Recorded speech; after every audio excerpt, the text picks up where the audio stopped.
This is the Chat City interviews from 103.2 Preston FM with your host, Hughie Parr. You're listening to the Chat City interviews on 103.2 Preston FM. And in the studio right now, and I must get, at the beginning of the show, I got Dean's surname wrong, so I'll get it right this time. It's Dean Fraser. Dean, a very good morning. Welcome. Good morning, Hughie. Lovely to see you again. Now, if you didn't hear the interview with Dean a few weeks ago, Dean is a professional performer and writer. He has appeared far and wide at festivals across England and Harris Flight's Expo in Preston, and he regularly performs at museums and libraries. And I think I was fascinated, and I know I asked last time, about the Quantum Folk title. I was quite fascinated by that, Dean. Well, I'm a folk poet primarily, and I use the quantum because I tend to think a little bit out of the box. So I travel around Lancashire. I'm inspired by places, people that I meet. But I have a slightly abstract way of looking at the world, and that's where the quantum comes in. Right. I mean, sometimes, though, it's nice to have an abstract way of looking at the world, I find. Yes, and it also makes for some interesting poems.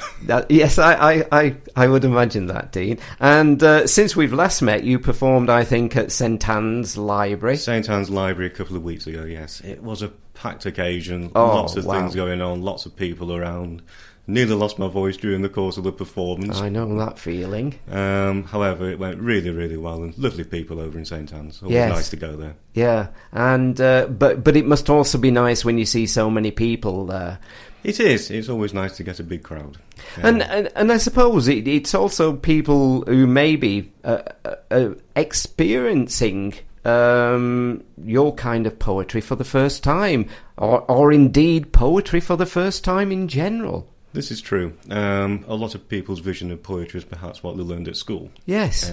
Which wasn't necessarily everybody's favourite lesson. It certainly wasn't mine. What I tried to do with my work is reach people. There's some humour in there, some observation of life, and hopefully people enjoy it. Right, and we've only just met in the studio, so I've not had time to really talk to you, so I hope this doesn't throw you if I actually ask if you've got a poem you could read for us. I have. One particularly for the occasion. Oh, I'm pleased about that then, Dean. It would have been terrible if suddenly I asked you that on air. There was a kind of stunned silence. This is something I wrote a little while ago about Preston North End. And I thought with Sir Tom it was probably a good time to bring it back. Yes. So it's only a short one. It's called Once Upon a Time. Once they were great, maybe even the best. Cups and medals. Once they proudly had Tom Finney. Once they played to a packed stadium, every single home game. Everyone in Preston a supporter. Once they were amongst the elite. Once they had the Museum of Football, just for a little while. Taken away. Once they were feared. Once they had a dream. Make it back to the top. Once, just this once, they might just do it. Wow, yes, nice. Thank you. As you say, totally relevant, particularly at this time.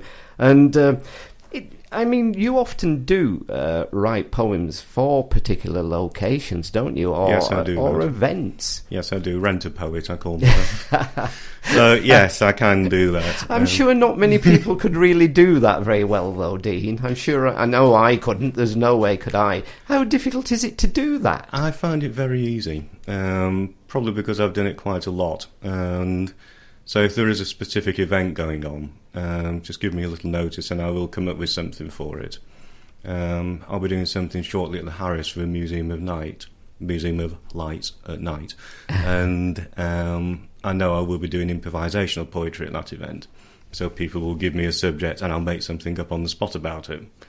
So that would be an interesting experience. I've done it a little bit before, but to do it for an hour or so is going to be an interesting challenge. Right. And I do remember last time we met, we talked about your love of doing this. Yes, that's right. And also giving other people a chance as well. Very keen to get young people involved in poetry and music. Giving them a platform for the first time to maybe get up there in front of a microphone and actually perform. And would encourage any young people out there at all, give it a go. Give it a go. Do you think, I mean, talking about young people and the subject of poetry, is poetry alive and well out there, do you think, for young people, or do it we... is. Things like rap, bring poetry to a whole new generation. And there is some really good rap out there. It isn't particularly my genre of music, right? But the poetry amongst it I can appreciate. And that's an interesting point, isn't it? Because a lot of people wouldn't see that as being poetry. So poetry can be in many forms, can't it? It can. You listen to good rap and it's pure poetry. And you've got an event coming up at the Museum of Lancashire. I think that's on the 9th of March. The 9th of May, yes. 2:00. And there's myself and a few other people going to be performing there. Lancashire Poetic, we're calling it. So it's a journey around Lancashire through poetry. Right. And it's free entry, and it's in their Victorian schoolroom, which is a wonderful place to perform. That's right, yes, I've been there a few times. Yeah, I would imagine... Yes, I could imagine that is an ideal place to perform. It is. We did it back in December, and although it was a little close to Christmas, so maybe there weren't as many people as we would have liked, this time we will get a good crowd, and come along. Entry's free, and if you have the time, have a wander around the museum. It's a wonderful place to explore.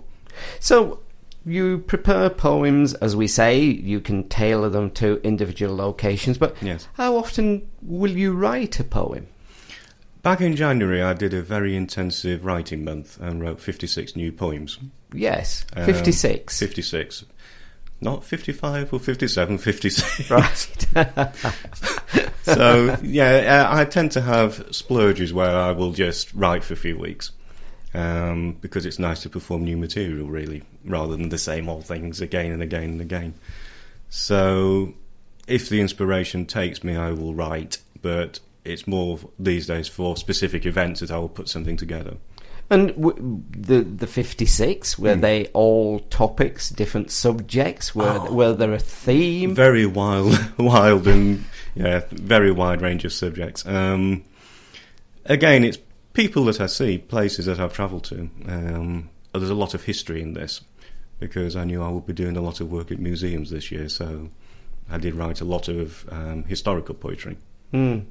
And is there a favourite kind of poem that you enjoy writing more than... Not really. I just enjoy the creative process, really. Right.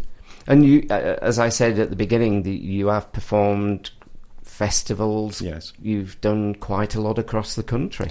Yeah, last year travelled down to Nottingham to do some work down there. Cheshire, all over the place, really.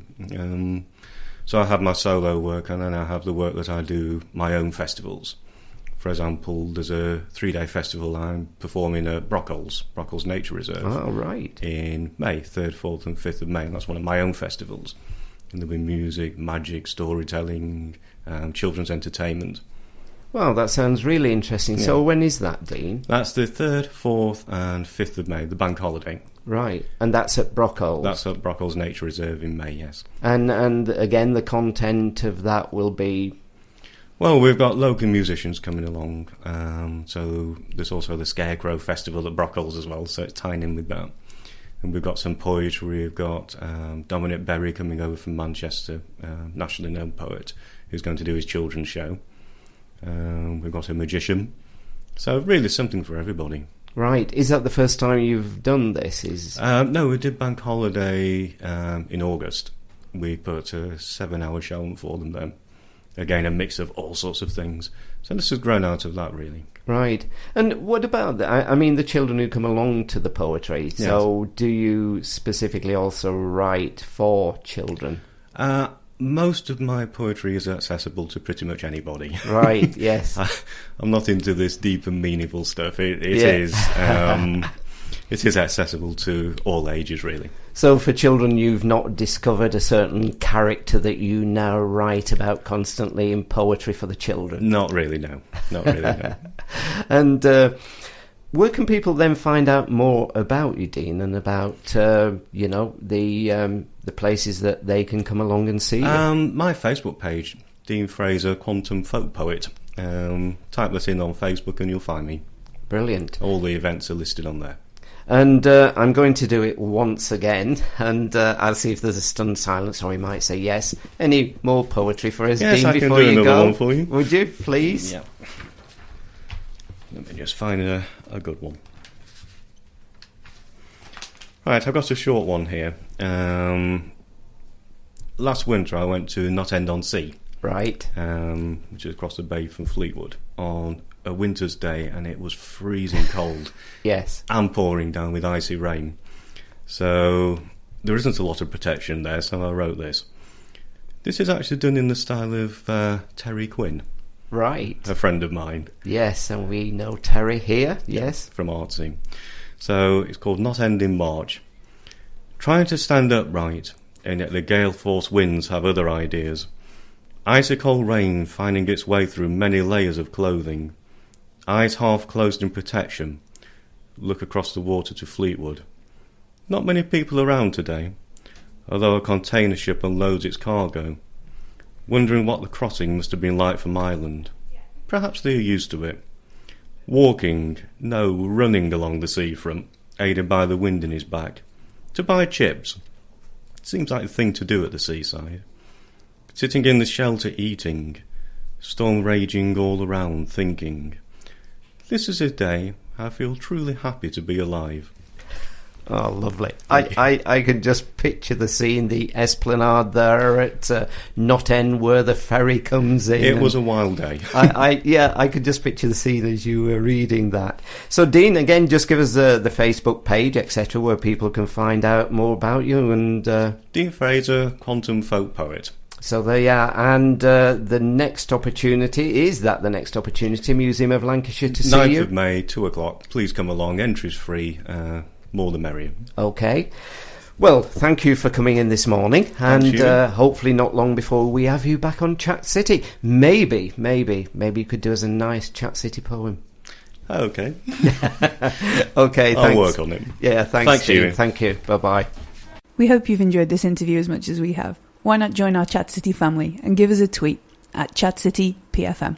If you have any news or events you'd like to share with Hughie and our Chat City team, why not give us an email, chatcity@preston.fm.